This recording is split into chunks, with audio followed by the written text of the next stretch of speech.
So greeting and welcome everyone to the 2023 REL Distinguished Lecture Series organized by the Department of Religious Study at the University of West. As our university is presently observing Diversity Week, the Department of Religious Study is organizing this lecture event as a part of the diverse activity planned for the week. My name is Miroz Sakya, Chair of the Department of Religious Study. And today it is my great pleasure and honor to introduce our distinguished guest speaker, Venerable Dr. Karma Lekshe Tsomo. She earned a PhD in comparative philosophy at the University of Hawaii, Manoa, where she currently holds the position of the 2023 Numata Professor of Buddhist Studies. She is a founder of Sakyadhita, International Association of Buddhist Women, and founder director of Jamyang Foundation, an educational initiative for women in developing countries. She has written many books, and her publications include Women in Buddhist Tradition, Buddhist Feminism and Feminities, and Intro to Jaw of Yama, the Buddhism, Bioethics, and Death. The topic of today's lecture is Women in Himalayan Buddhist Tradition, Transmission and Transformation. Without further ado, please join me in welcoming Venerable Dr. Karma Lekshe Tsomo. Aloha, everyone. It's still early afternoon here on the north shore of Oahu. So I'd like to acknowledge the keepers of the land, the Hawaiian people who've maintained the rich culture and traditions of Hawaii for hundreds of years, and we're very grateful. So today I'm happy to share with you something about women in Buddhist traditions, and we'll leave plenty of time at the end for questions or comments, as you like. It's a fascinating topic. I've been working with Himalayan Buddhist women since 1975, I suppose. And we began Jamyang Foundation in 1986. We began Sakyadhita in 1987 to try to bring Buddhist women from around the world together. And I'm happy to say it's been going very well. So I've got some pictures, a PowerPoint of slides for you, and pictures are worth, what, 1,000 words? So I will share the screen and show you some pictures. So now, here we go. Okay, so it's a wonderful time to be alive for Buddhist women because there's so many good things happening right now in all countries, all Buddhist countries or countries with a sizable Buddhist population. Things are really changing, and let us not forget that actually the Buddhist tradition started out quite well. Let's begin at the beginning with Mother Maya, who gives birth to the young prince without any pain. And he emerges from her right side, according to myth. The legend is that she did not conceive of him in the normal way, but through a dream of a white elephant. So weaving history and legend together is quite fascinating, but she becomes the first Buddhist. Well, we could say that Buddhism began with women, can't we? Because without Mother Maya, there would have been no Prince Siddhartha, and without Prince Siddhartha, there would have been no Buddha Shakyamuni. So we extend our gratitude to her. There are mixed messages, however, in the Buddhist texts. There are some very glowing images of women as kind and compassionate and as loving mothers and so on. And of course, as great realized beings as well. But there are also some questionable images of women as temptresses, as the seducers of men. So it's sort of a mixed record here. But let's see, we can point to Sujata, known as Radha in some Buddhist texts, who offered milk rice, or kheer as they call it in India, to the young prince when he had decided to give up his 6 years of austerities and to take solid food again. So she is also very famous, and some say that she would have been the first Buddhist because she was the first to take refuge in the Buddha.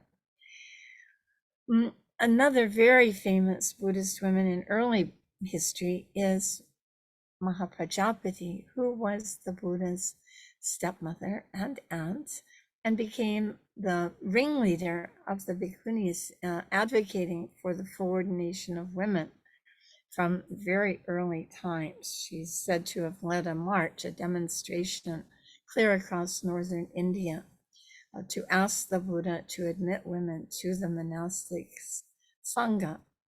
And so maybe we could say that this was the first feminist demonstration in world history. So she, even though he hesitated 3 times, she did not give up. And 5 or 6 years after he started ordaining men, he admitted women to the Sangha. And that's how the Bhikkhuni Sangha began. And she led the Bhikkhuni Sangha until an old age, until her death, and so highly respected. Now, we do know that the Buddha taught men and women both, though, of course, preference was given to the bhikkhus, but women were allowed to listen to the teachings. We know they had audiences with the Buddha. We know that thousands of women became liberated, the first arhatis.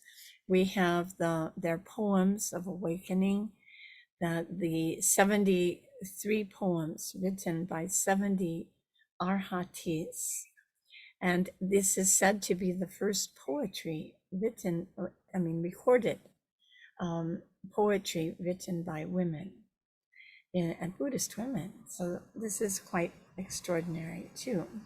Or maybe we could say it's fitting. The Buddha talked about the 4 quarters of an ideal Buddhist society as being the laymen, the laywomen, the fully ordained men, and the fully ordained women. To the right there, you'll see a nun in white clothing, which is a nod to the women of Southeast Asia who do not traditionally have access to full ordination. So they've fashioned their own sisterhood, and they're keeping 8 or 10 precepts. They're not considered part of the Sangha, but it's very interesting that a bhikkhuni is shown in this painting. This painting is on the wall of a temple in southern Laos. So it's remarkable in many ways, because it has women in it, for one thing, and it shows a bhikkhuni in the painting, and it also shows the white-clad donji, who are the 8 precept nuns. Sometimes they keep 8 precepts, sometimes 9, sometimes 10, but do not have access until very recently to full ordination. The next famous woman in Buddhist history is Sanghamitra, the daughter of Emperor Ashoka, the legendary Buddhist emperor. And she traveled to Sri Lanka in about the 3rd century before Christ with a sapling of the Bodhi tree, which you can see here on the left, which is very famous. You can see that she traveled by ship from northern India, which tells us a lot about her courage and her determination. Her brother had been invited to Sri Lanka to teach. He was a bhikkhu. And then the queen asked for ordination. And he said, that's a very worthy aspiration, but I cannot give bhikkhuni ordination because I'm not a bhikkhuni. He said, my sister is a bhikkhuni though, so we can invite her from India to come here to perform the ordination, which she did. Hundreds of royal women became bhikkhunis, fully ordained nuns at that time. So Sanghamitra Day is the only day, national holiday in the world named after a woman, as far as I know. They every year celebrate Sanghamitra Day.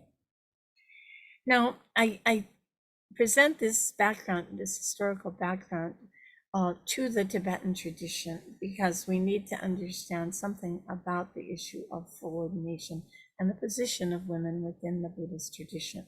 Now, of course, it varies from country to country, and each Buddhist country has its own history and its own relationship with the issue of Buddhist women.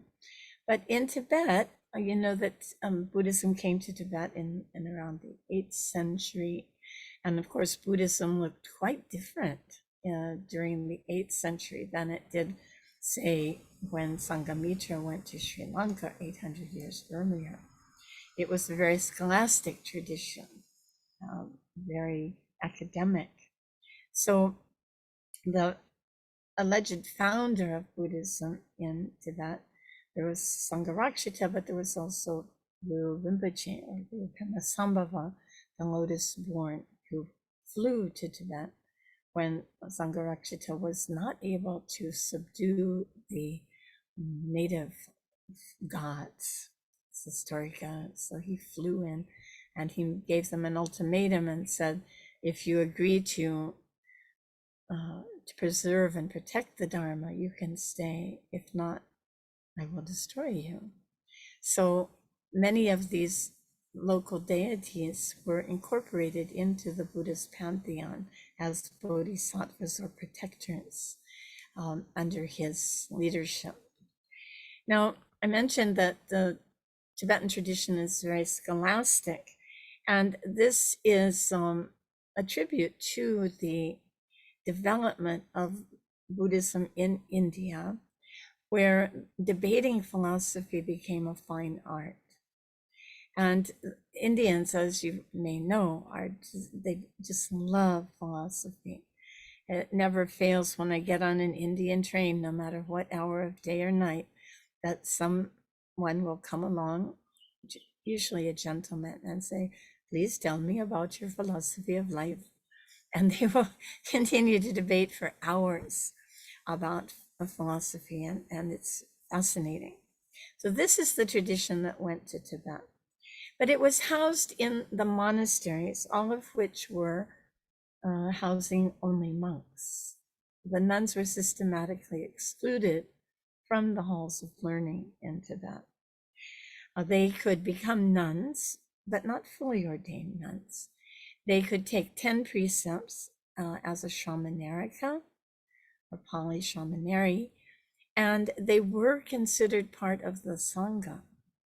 However, they did not have access to full ordination. So even today, to take full ordination, they need to travel to Korea or Hong Kong or Taiwan or Los Angeles, another country, and get the bhikkhuni ordination from a different lineage. And this is one of the key points we'll discuss today. Now, another illustration of how serious the Tibetans were about philosophy. Here's a photo of them debating in the middle of winter in the snow. They'll dig a hole, you can see here, to try to stay warm. And they'll wear a big woolly cape to try to prevent hypothermia. And they'll debate all night. Even in India, I mean, we held every month, we held all night debates. I studied with the monks because, as I mentioned, there were no facilities at that time when I began my studies for women to study Buddhist philosophy formally. So I studied with the monks, and we would stay up. Sometimes the principal about 3 a.m. would say, okay, well, out of compassion, you can go to sleep now. But the monks were ready to continue all night. Now, you know that the Tibetan tradition was transmitted to many different countries. It was transmitted, of course, through Nepal, but also to Bhutan and to Mongolia. So here, and to Russia. So this academic study of Buddhist philosophy was widespread in the, centuries, say from the 12th century until today. This is a photo from the Sakadita conference in Mongolia, where we celebrated Buddhist women. And of course, many of them were keepers of the tradition during the Soviet era, when somewhere between 15,000 and 18,000 monks were slaughtered under the Stalinist regime. So women such as the 103-year-old woman in the center of this photo helped to keep the Buddhist traditions alive at great risk to their lives. They maintained the prayers and the texts that they had access to, and carried on the tradition thought to the next generation. And 70 years is a long time. That's generally 3 generations. So to help maintain these traditions, when you destroy the teachers, you destroy the tradition. And so women were key in helping to maintain Buddhism in Mongolia and in Russia. So these we should be very grateful to these women. When this woman appeared, a great practitioner, we immediately invited her to the stage to address the women and men who gathered there. And she went to the microphone and said, "I've been waiting for this moment my whole life." She had traveled. What she meant was that for women to be recognized in the tradition, and here we were, primarily women. So she had traveled 3-4 hours on a rickety bus over dirt roads to join us at the age of 103. So this was quite a remarkable experience. Now, the areas where I have worked in mostly over the last 45 years are situated in northern India. We also work in the Chittagong Hills of Bangladesh, but today the topic is Himalayan Buddhist women.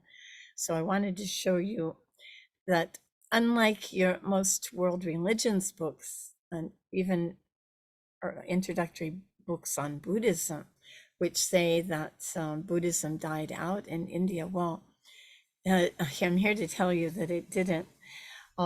It has been preserved in the Himalayan regions of Zanskar, Spiti, Kinnour, also in Bengal. Many Buddhist communities are still active in Bengal, in Orissa, and in other parts of India, Madhya Pradesh, and so forth. So we know that the great translator, Lotsawa Rinchen Zangpo, was active in the Himalayas up in Spiti and Kinnour and Zanskar in the 9th century, and many other great scholars. So they have also helped to preserve Buddhist traditions there, as well as, of course, the mountain areas of Nepal. We do have outreach programs in Nepal as well. So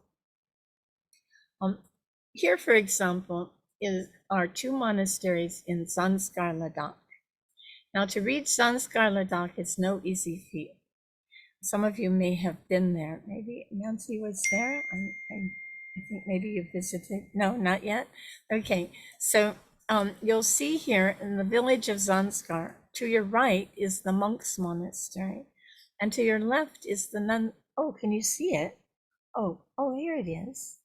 Yeah, so you see that the monks' monastery is huge and has large land holdings from which the monks are supported from the harvests from the fields, whereas the nuns have no such endowments, and until recently had very little support. So there is a gender imbalance in all Buddhist traditions, and I guess we just need to be frank about that from the start, which makes their recent progress all the more remarkable. And here are some of the women of Zanskar. And when I started going there in 1993, living conditions were pretty basic. It's extremely cold there. The land is under snow for 8 months of the year. Now with global warming, fortunately or unfortunately, we can get into this area earlier, sometimes even in May. Whereas before, sometimes we had to wait until the end of July to get in and then walk over avalanches and so forth. It was not easy. So you'll see here in this photo 2 lay women on the left and then 2 nuns. These nuns had been a nun since they were children. And at the time of this photo were 92 years old. They're best friends. So these are some of the nuns from that small monastery that I just showed you, which is Kachidubling Monastery. And it was the second project that we began working with in this area. Now, I'm not sure if I mentioned you, to get to this area, you can fly from Delhi to Leh, the capital of Ladakh, but then you need to start out by road for either you can walk it in a week, or you can start out by jeep for 2 days over rocky roads to get there. So now more recently, I think a new road is going through, but that's going to make tremendous changes. And they won't all be welcome, because when people come from outside, you know, the joys and terrors of tourism. So we have been preparing the last 40 years for this onslaught to help the people appreciate, you know, their traditions, and also to prepare them to be able to explain Buddhism to visitors.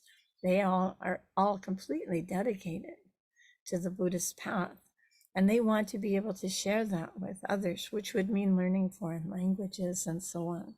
So that's been part of our work. And the young ones too. Now, the young ones won't remember what it was like before, when most nuns were illiterate. They now have opportunities to study, and the Indian government has put in programs for Buddhist culture. Of course, they want to protect that border. On one side are the Chinese, and on the other side are the Pakistanis, right? So it's a very strategically fragile area, and also extremely environmentally fragile. And one thing the central Indian government has done is to put in Buddhist schools. So it took us 8 years to get a school for nuns. Before, they were only for monks. But finally we were able to get one, and now we have 8 schools. So what this means is that the central Indian government provides books, tables, carpets, and a teacher, which is fantastic, because the little girls can learn the basic subjects of a modern curriculum and also study Buddhism. Now, they will have the choice to stay as nuns or to marry as they like when, you know, when they get older. But while they're young, they get a chance to study in these schools. So this was our first project. It's located in the village of Zangla, which is a very beautiful village. But you, if you look closely, you can see that the children were very malnourished. These 2 I brought to Dharamsala because they were so sick, and they've done very well in their studies.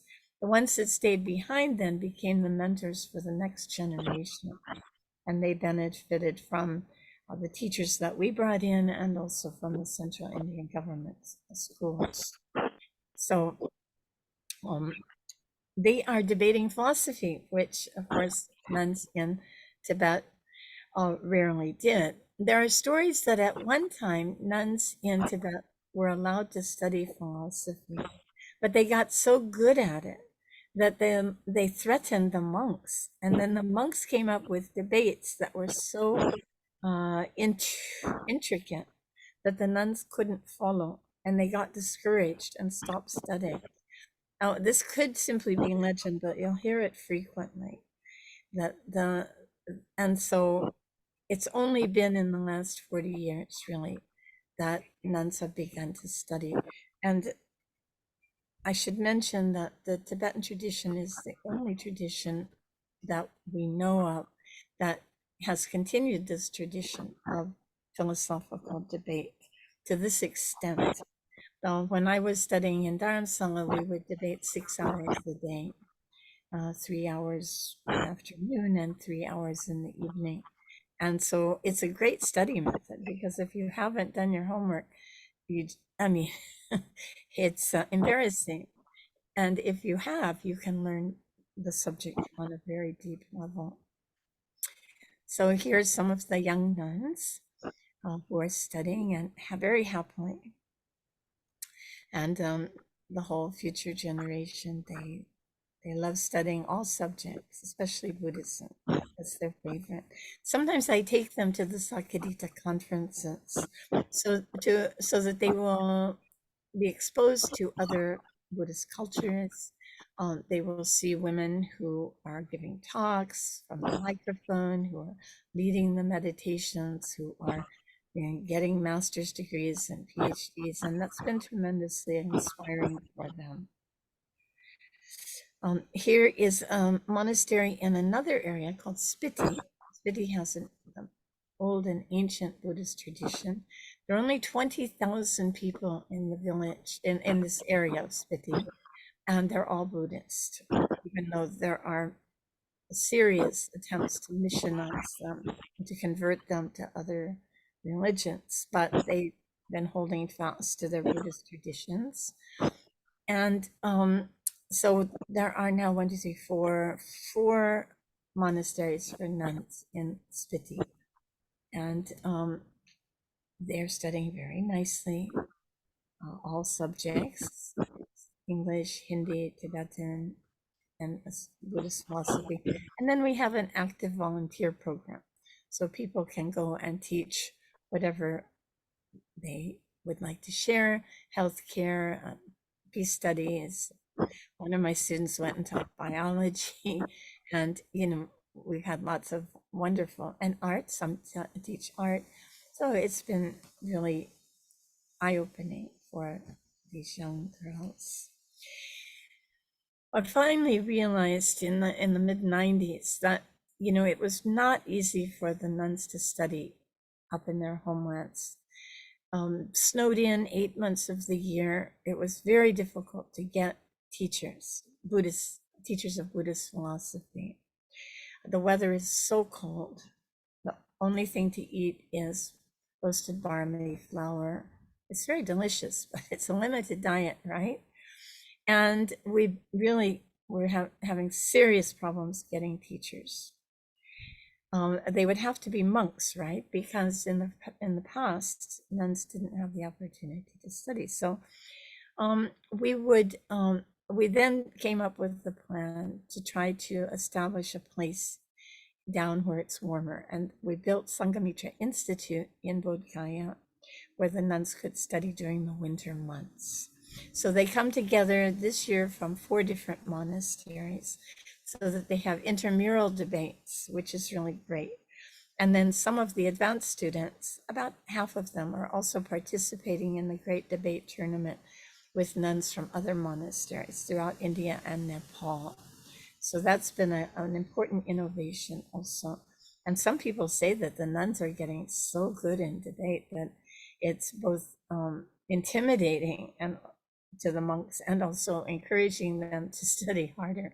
So the nuns have just arrived now. They're coming down in October and November. Now they're beginning their study programs. And they're adorable if you would like to go and volunteer with them. Everyone just loves working with them. They like to meditate, even the little ones, which is so cute. And some of the older ones act as mentors to the younger ones too. These were my students, and I was teaching them English, and I'm happy to say we now have tables. Before the facilities were very minimalistic, but now things are improving with the kind help of many of you. And the ones are very pleased to draw pictures of their monasteries, right? And so they're so cute. This is an area called Kinnoor. Kinnoor is north of Shimla. It's a bit easier to get to. It's still 2 hours away, but it's much. They have more water. They have apple trees. Actually, they have trees, which the areas in Zanskar don't have. And so they're also studying very, very nicely, and yeah, doing great. So we have English classes. I want them to learn Hindi too, because I want them to be able to teach Buddhism too in India. That was one of my main goals from the very beginning. Now, when I talk about advances or progress for the nuns, one thing is that the nuns now are wearing the yellow robe. Before, nuns didn't wear the yellow robe. But one day, a little bird mentioned to His Holiness the Dalai Lama that the nuns, I simply asked, why aren't the nuns allowed to wear the yellow robe? And he said, why not? Of course they can. They should. And that day in the teachings at the temple, he announced that all the nuns should wear the yellow robe. It turned out some of the older nuns had the yellow robe, the chivara, but they were too shy to wear it. So after that, the nuns began to wear it. Now it's symbolic, but it's important, yeah, because otherwise our robes are the same as the monks, but the yellow robe was missing. So that was an important step forward.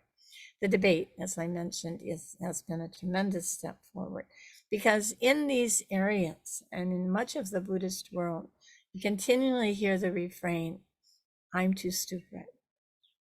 I can't learn. The first group of nuns in Dharamsala when we started a literacy program, they all said, oh no, I can't learn to read. You Western nuns, you go and learn to read. I'm too stupid. And they really believed it. And at first I was really shocked, and didn't know what to do.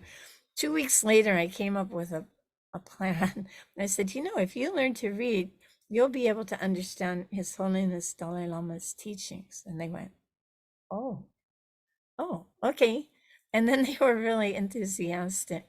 And that was their motivation for learning to read. And within 2 months, the first group of 11 nuns became literate. So that's pretty remarkable. They were from Tibet. They'd never had a chance to go to school. But even the one who was 63 years old proudly learned how to read. That was a big step forward. So now when the nuns go to foreign countries, of course, they have memorized most of the prayers. They can chant for days, right? But for them, literacy is just taken for granted now. They've also learned a lot of the ritual practices.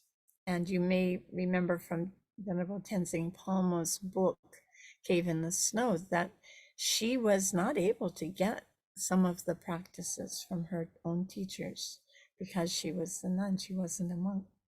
And she had to go to a different lineage to get some of the practices. So I think a lot of these taboos are now being, are being cut through, and nuns have many more opportunities than before, but some of these biases still persist. So international travel, as I mentioned, is one way of getting a new perspective on the world and women's capabilities. The one huge breakthrough was the Geshe degree for nuns. Before, obviously, since they weren't allowed to study in the monastic universities, then there was no question of them being able to obtain the Geshe degree. But now, since they've been studying in India, they've been studying already for 20 years, some of them 30 years. And then they found a pathway for the nuns to take the Geshe degree. The first one actually was a German nun, brilliant German nun. And the next group was 20 young nuns, including 6 from our monastery.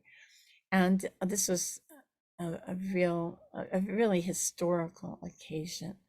And it wasn't the last occasion. The exams are being held every year or every other year ever since. This was in 2017. So now more and more groups of Geshe, and they add the word ma, which shows that they're women. It's a feminine ending. Geshe mas have been graduating and taking the exams, and almost all of them are passing these incredibly difficult exams. So His Holiness is very pleased with them. And of course, they're very pleased to go and meet with him. So they will go on to become translators and teachers and meditators. And some of them are interested in science, and they can choose their own path because now they have the tools by having gotten a good, solid education. Now, up in the Himalayas, things are, of course, much more difficult. But some of the children who studied in those Buddhist schools have now become teachers, like the one on the left and the one on the right. They're from this area. So in this area, the nuns' monasteries no longer need to rely on male teachers. They have nun teachers, which is very inspiring for the young ones. We can do it too. Right, so they, in addition to Buddhist studies, they've been doing environmental education, they've been doing arts education, cultural preservation. They even got a national award. They're really into drawing, and so we've been also giving them opportunities to practice drawing, painting, and so on. We had an intensive English training program for 19 nuns last year.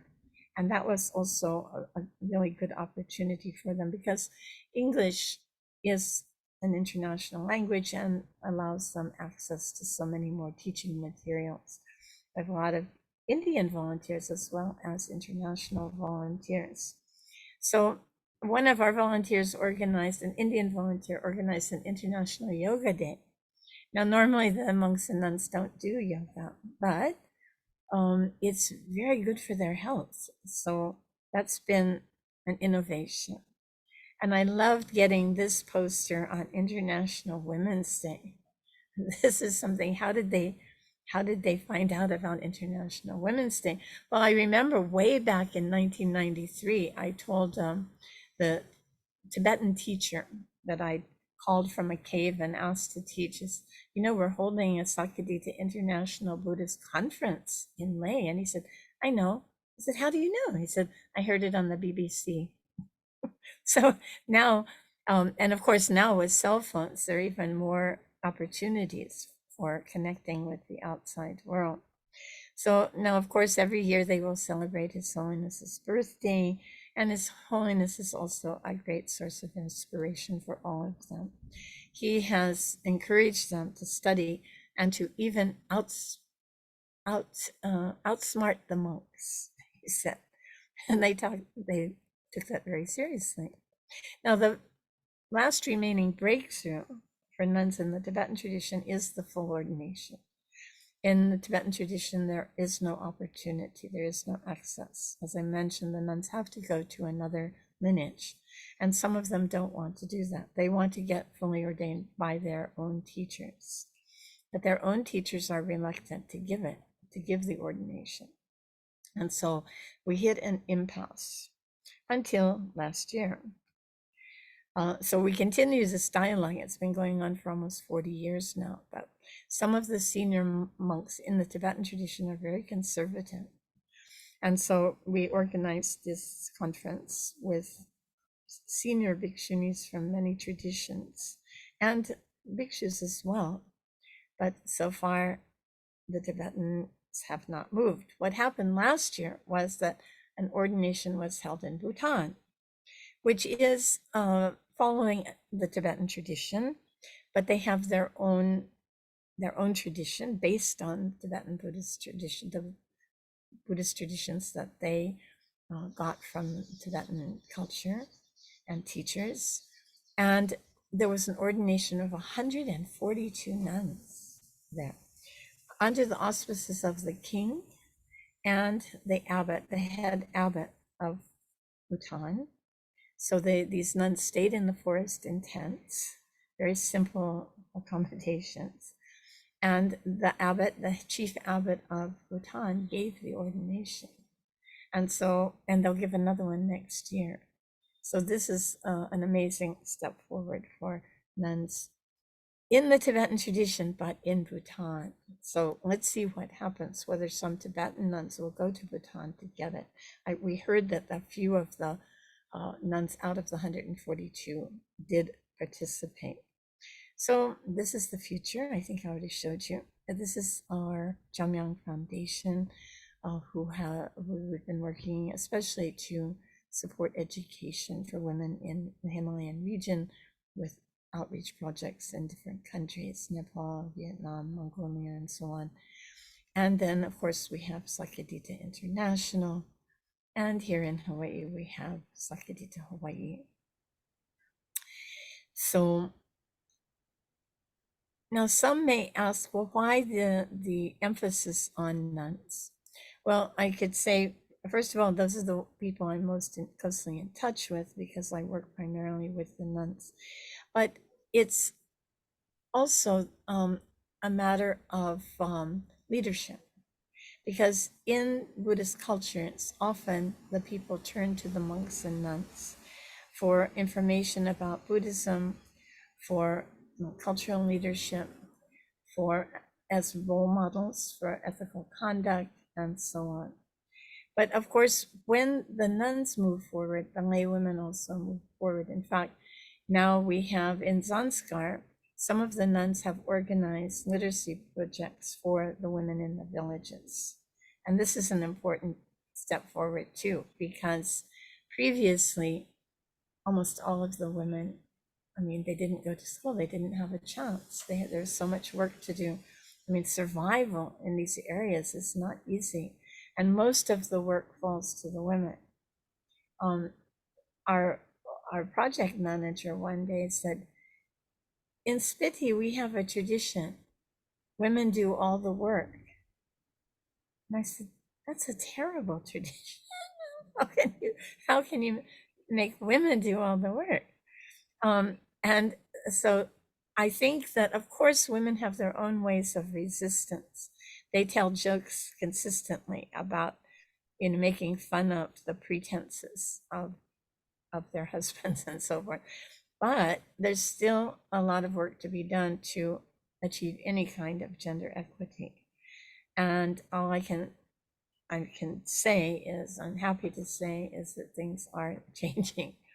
So I'm sure that this raises questions for some of you, and I'd be happy to answer any questions you may have according to your interests.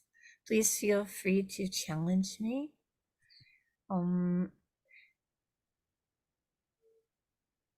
And yeah, what can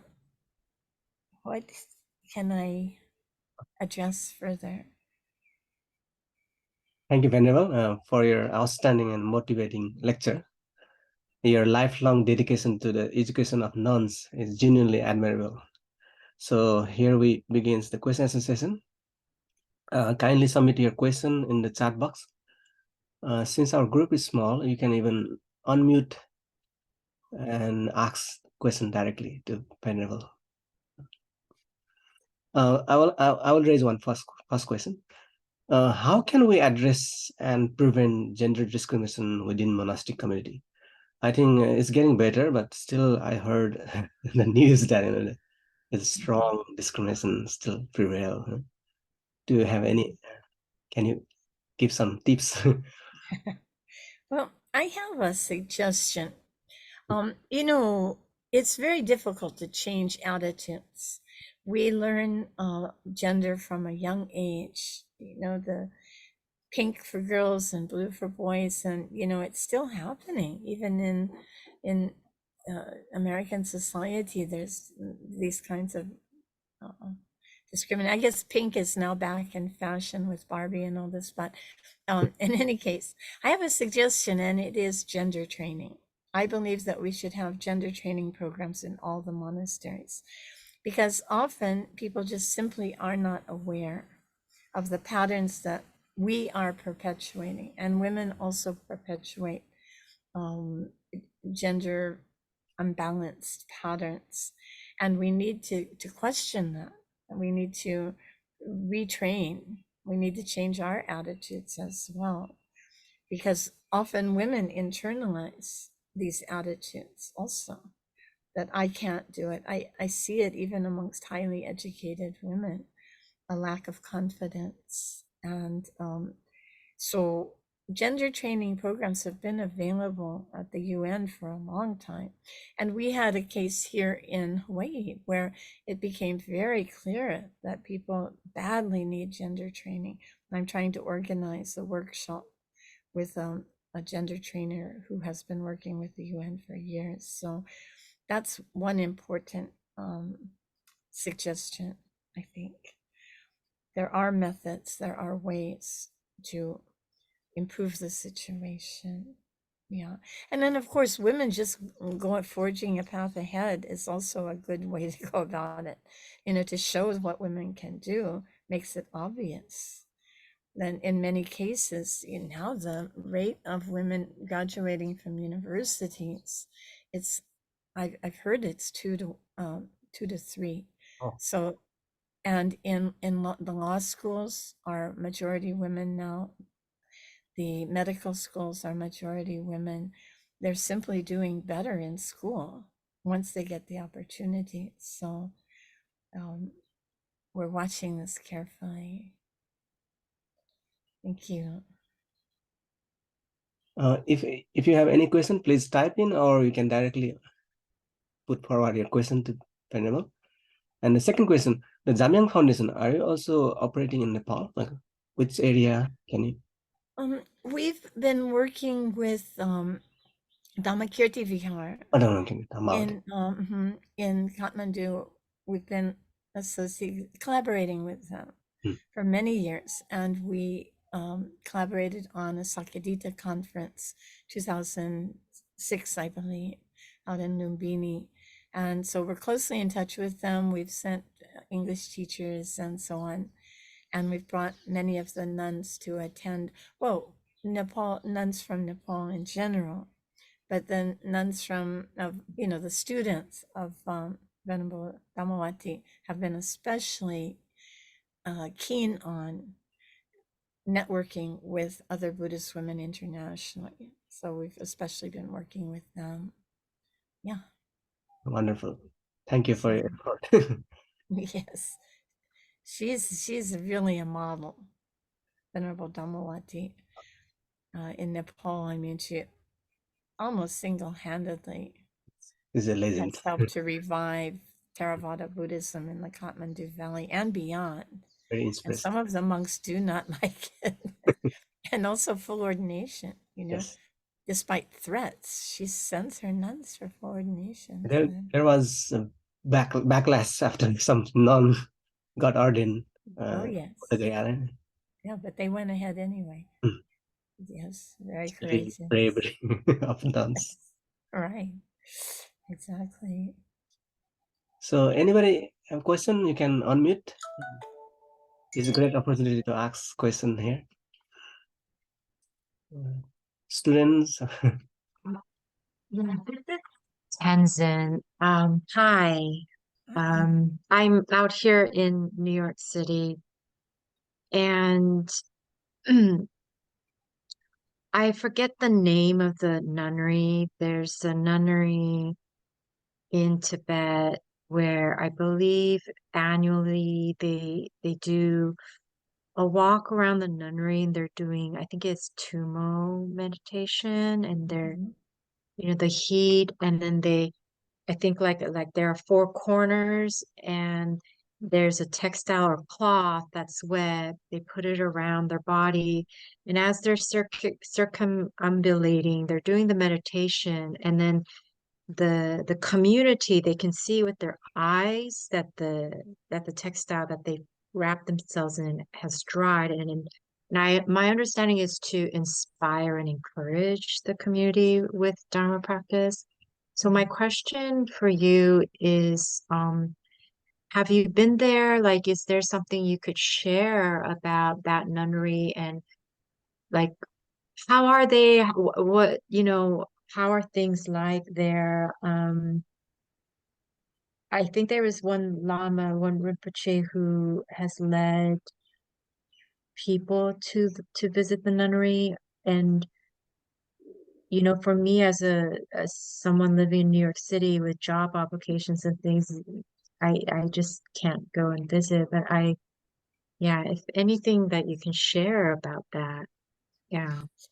Okay, I didn't include information about women in Tibet itself, but I have traveled there 3 times, and it is remarkable how the Tibetans have struggled to maintain their Buddhist traditions through a lot of oppression. Oppression, now it's getting worse and worse. You probably saw the New York Times that they've just shipped off 1 million Tibetan children to China, where they will be taught only Chinese and not allowed to learn their own language, and virtually be indoctrinated to become Chinese rather than preserving their own Tibetan culture. So the situation is really dire. When I went to the last time I went to Tibet, I haven't been to this particular monastery, Gawa monastery that you're mentioning, but I've heard a lot about it. And there are several practice communities, like Ladungar is probably the most famous. It had grown into an encampment of 40,000 people, including 1,000 Chinese monks and nuns. And the abbot of the monastery was a great teacher who died under mysterious circumstances. His niece is now the head of the monastery. But the Chinese government has come in repeatedly and destroyed the community. So why, even though the United Nations and even the PRC, government statutes talk about religious religious freedom, but it's not the case in fact. The monastery that I went to was the Yarcheng Monastery. There were 8,000 nuns there and 2,000 monks. And the nuns were living in very poor circumstances. They come from very poor families. The monks generally come from more wealthier backgrounds and they had better accommodations. But the nuns were living in wooden boxes with plastic on top just throughout the winter months, where the temperatures can go down to 40 degrees below. It's super cold there. And they practice continuously, and the lamas there are 20 who are recognized as tulkus, or the rebirths of great lamas, and they have helped institute study programs for the nuns, not only in Buddhist philosophy, but also in the arts. And they've turned out kempos, or abbots, who are nuns, who themselves have become teachers. So there are a lot of good things happening, but the problem is that periodically the government comes in and just completely with bulldozers and completely levels the communities. And then the nuns have to flee home, where their parents probably try to talk them into getting married to avoid these problems. But so conditions are really quite difficult. Now, the tradition of drying the cloth, the wet cloth, comes from the practice of Tsomo, which is a practice often translated as psychic heat. So if you meditate in the cold winters up there for 3 years or more, and then at the end of the 3 years, the practitioners are wrapped in wet sheets. And if they can dry the sheets, then it's believed that they have perfected this technique of Tsomo, the psychic heat. So it's a kind of an exam, in fact. And yes, you're right. It does definitely inspire. It's very inspiring for the lay community to see this. So that's an old tradition. And now the nuns are also participating in that tradition. So, Thank you very much. yes. One last question, if you have. I have another question, but I'll wait for if anyone else has a question. Okay. Go ahead, you can ask.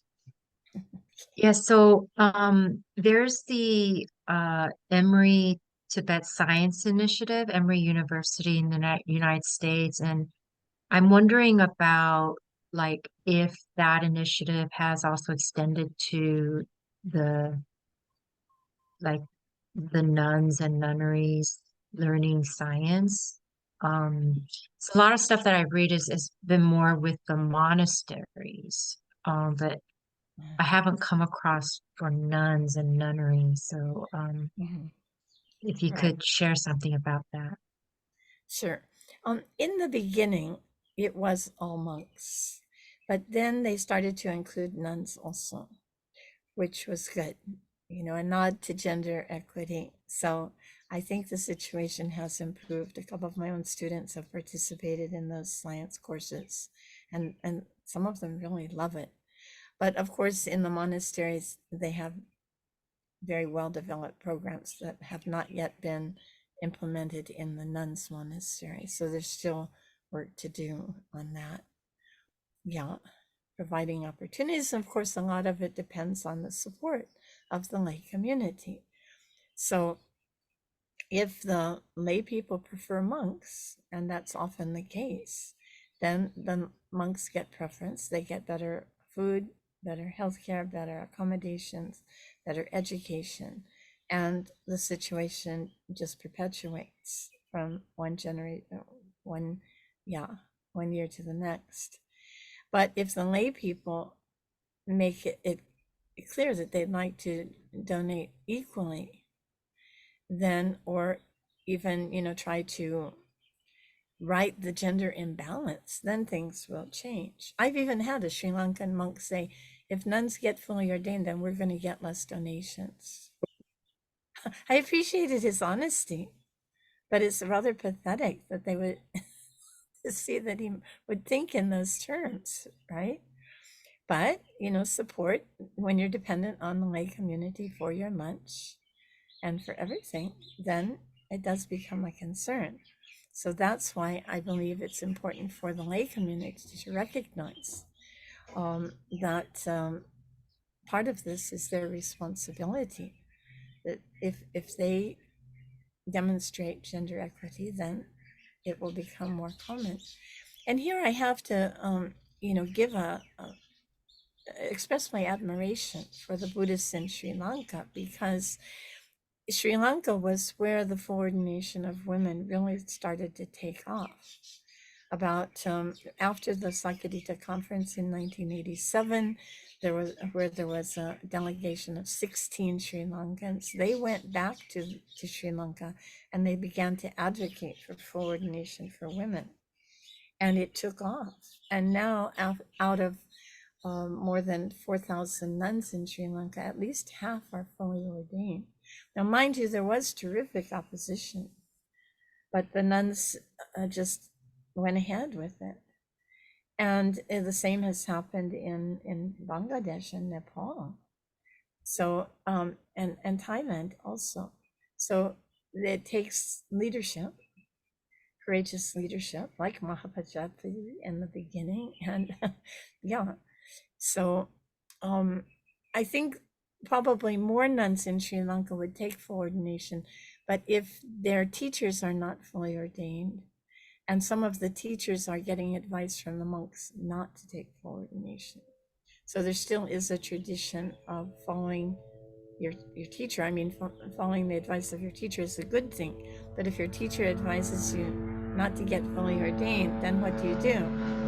Of course, as good Buddhists, we should question that, because the Buddha himself ordained women, therefore it must be a good thing, right? But then if your teacher tells you not to get ordained, fully ordained, then what do? You're in between a rock and a hard place.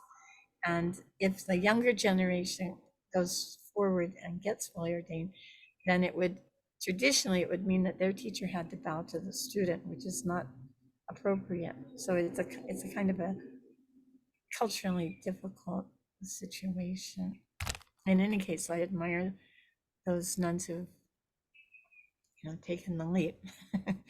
So, and thank you for all your good questions. This is great. Yeah, I appreciate it. There's a last question from Venerable Subarna. Yes. Subarna has raised. Hello, thank you Yes, very much, Delele. Venerable, for wonderful Yeah. presentation, and very grateful for supporting the forgotten daughters of the Buddha for very large scale, internationally, universally.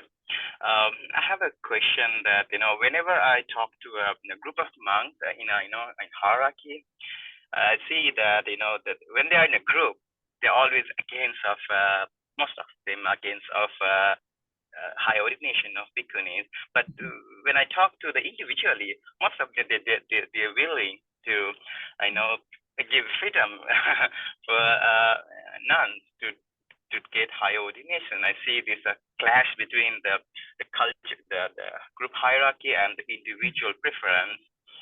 And then my question is, how the political intimation, because nowadays countries like Nepal, they recently launched their constitution. They have had gender equality. They have permitted the gender equality, and many countries are, the South Asian countries are giving gender equality. How this feminism and also this the political changing is affecting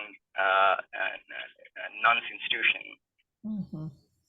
Well, it's really an interesting observation that you make about the public persona and then the private, persona. We've seen this before, that officially, no full ordination. But then when you talk to the monks individually, why not? What's the problem, right? So I think that the policy, international policies on gender equity really have not reached into many Buddhist societies. They may be aware of it, but feminism even is considered a bad word. They don't seem to know what it means. And some seem opposed even to gender equality, that it's going to mean that, what? The women are all going to run off to the monasteries and leave none behind to make babies for the next generation and so forth. You hear things like this, really you do. But I think that there's an issue of human rights here, because religious equality, religious freedom is a statute of the UN Declaration of Human Rights. So people are very outspoken about human rights, but not when it comes to their own women, you see. We're even in the United States, we're having this issue now, forcing women to have children. This is a violation of human rights. So we have to recognize that and try to change policy. And I guess we do that by voting, right? And trying to pick virtuous leaders, if there are any out there. I mean, but even His Holiness the Dalai Lama, who's universally respected, has not been able to shift the attitudes of his own senior monks. What to do? Yeah, but that's an important point that you make. Policy changes as well as changes of attitude. Good. Please work with us. I hope all of you will work with us to try to make change. Thank you. Sincerely Thank you very much. You to Venerable Karma Lekshe Tsomo and for an excellent presentation. And thanks to Venerable Srinanda, Songwan, and all RL Graduate Council member for their assistance. And thank you everyone for attending, and have a pleasant night. Bye-bye. Bye. Thank you, Venerable.